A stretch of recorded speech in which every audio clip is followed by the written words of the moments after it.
morning, I'm Adam Sexton. He's the governor of one of the most populous states in the Union, and in Congress, he chaired the powerful Budget Committee.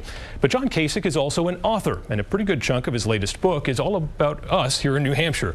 It's called Two Paths, America Divided or United, and the author himself is here to join us for some discussion today. Governor, thanks for being with us. I have to tell you, I'm back. I'm seeing a lot of friends. This is like my second or third trip since the race ended. And, I'll be coming back, not because I'm running for anything. I like to be here. So count on seeing me around town. All right. In the book, among many New Hampshire moments, almost at the outset, you mentioned that a key conversation you had with former Senator John E. Sununu. You've been here for Politics and Eggs, and you're having dinner with the senator, and he tells you he doesn't think Jeb Bush can win in New Hampshire, and your ears perk up. Well, he's a really important guy, advisor, and a friend of mine. And when he said that, I thought, okay, well, that gets on the side of making a run.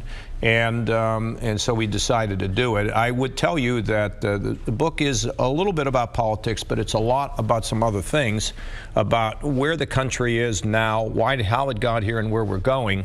But here's what happened in New Hampshire. The people in New Hampshire, they taught me about politics and life. You know, when I came here, it was like balance the budget, cut the taxes. And then I realized it was something more. It was an issue of the soul. People don't want to be forgotten, that they want to be respected. And my message to the country, one of the things I learned here is everybody's important, everybody can make a difference, and we won't get anywhere if all we do is fight. That connectivity, obviously, as you mentioned, is a big theme in the book. Town Hall in Colebrook, you mentioned just sort of on a whim asking, has anyone here been married a long time and recently lost their spouse? And a man raises his hand, and this ends up being kind of a turning point in the campaign and for you as a candidate. Well, look, I believe that because of the divisions that we see in our country, we need to find things that bring us together. And I'll give you a good example. When I asked that gentleman how long he had been married, and I think it was like 60 years or something, and I asked the crowd, who's ever taken him to dinner? Everybody, didn't matter who they were, Republican, Democrat, liberal, conservative, was like, yeah, this is something we need to do. And I think we need more experiences like that. And the best one in New Hampshire is we need to join together to fight this drug problem in our schools, in our civic associations, in our churches and synagogues. This can unite us. It can get us to understand one another and listen to one another again. Plus, as a friend of mine suggested, you know, we all take a 10-minute pledge to read something that we don't agree with every day. You've got this evangelical fervor right now about building community, but there are larger forces sort of tearing those things apart. I mean, we all have our little digital castle right here that we live in. Specifically, how do we break out, I guess? How do we rebuild those communities? Well, look, you can see a lot of places where it does work. You can see a lot of places where people come together. I was just in Boston, and you think about post-bombing, Boston Strong. I mean, they redid Boston. It's created a spirit there that is just pretty amazing. People helping people, pitching in. And look, here with this opiate crisis, this is a place where the schools, the community, we all have to be together. And we're not going to be divided when we're fighting drugs. Everybody wants to save our kids. Everyone wants us to be drug-free. So that brings us together. In terms of the digital revolution that's coming and the disruption to our economy, that's where it's critical for our education systems to begin to teach kids the skills that they need for an economy that is going to be dramatically changing. Because if we don't do it, we're going to be out of work. And just one good example, the #1 occupation in America is driving. Once we have autonomous vehicles within the next decade, those folks are going to have to find new work, and we have to prepare them for this. You write about a crisis of leadership, but also a crisis of followship. Yeah. What does that mean, followship? Well, if you look at United Airlines, okay, there you had, from the top, they had some really stupid rules, obviously. But what I always ask myself is, what was happening at the counter? I mean, I wonder if I was a United Airlines employee and somebody told me to go yank some human being off and treat him like some sort of a rag doll, I would have liked to think that I would have the courage to say, no, this organization is headed in the wrong direction. So a leader needs to point an organization to a higher purpose and a better place, and that's where the followers should follow. But once that organization gets off track, it's necessary for the people in that organization who are followers to exercise followship and say, nope, this is the wrong direction. action, and they got to bring about change. The idea that followers owe their allegiance to a leader, but they can also guide that leader at the same time. Absolutely, and sometimes just walk away from a leader. And so it's us, the people. Most people watching, they're not going to be CEOs, but they're working for a CEO. And so the question gets to be, what is your role in that organization? And if that organization is headed in a way that is not acceptable to us, an organization that might put us in a position of where our family would ask us questions about why did you do that, I think it's important for us to be able to bring about some change in there to get it back on track.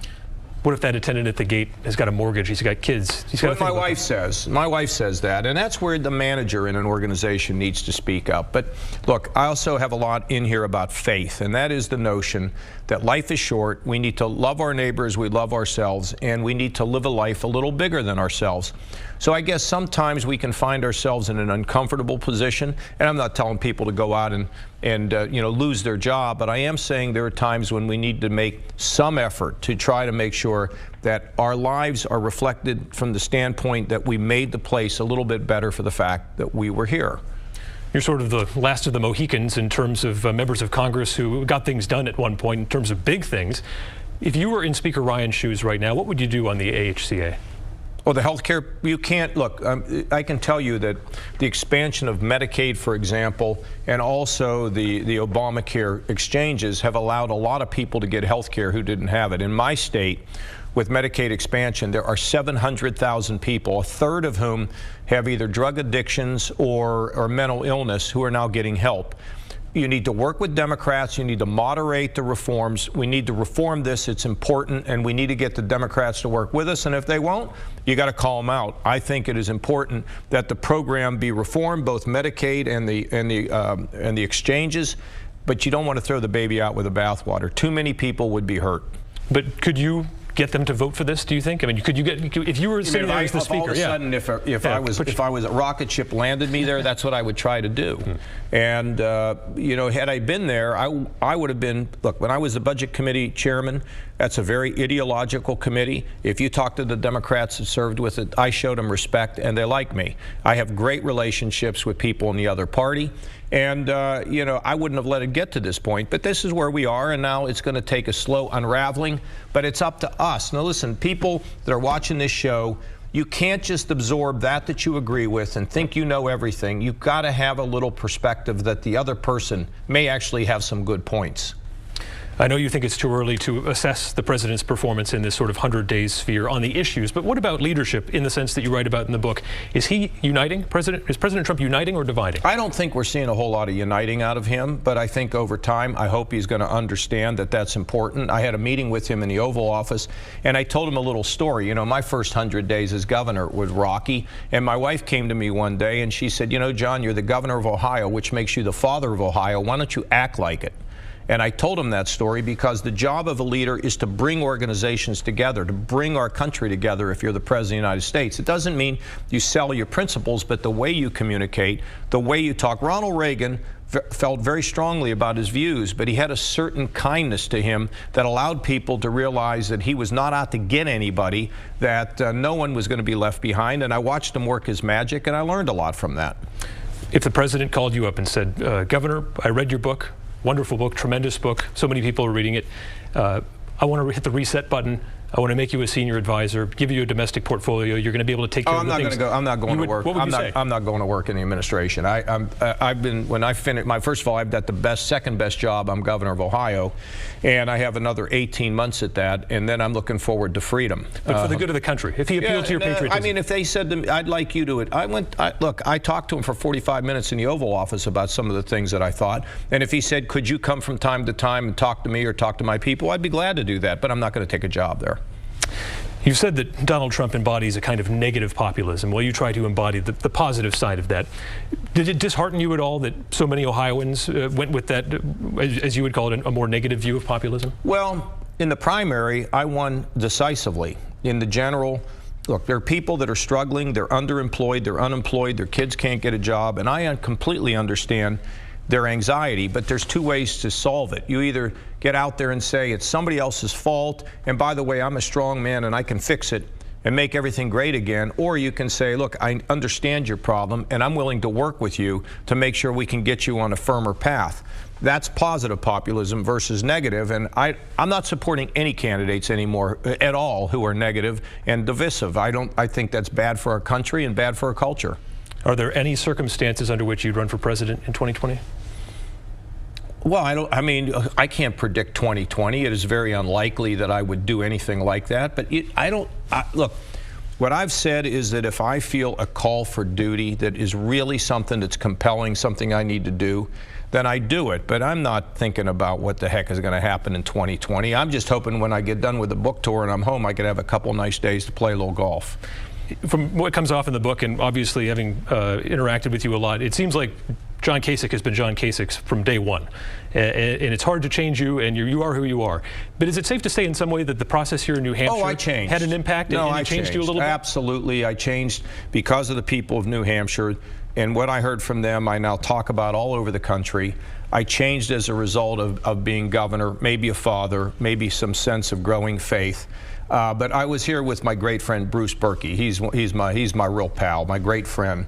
And I met Bruce when I came back because I had met him in the late 1990s.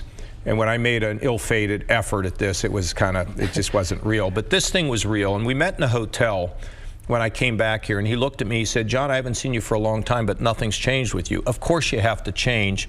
But what's happened with me is I think it's a lot more heart with brain than just brain. I think, and that's been a good change for me. All right. The book is Two Paths, America Divided or United. The author, Governor John Kasich of Ohio. Are we going to see you back here in New Hampshire? Oh, I'm coming. Yes, I'll be back here playing golf and hiking. You count on it. Governor, thanks for your time. Much appreciated. God bless. And we will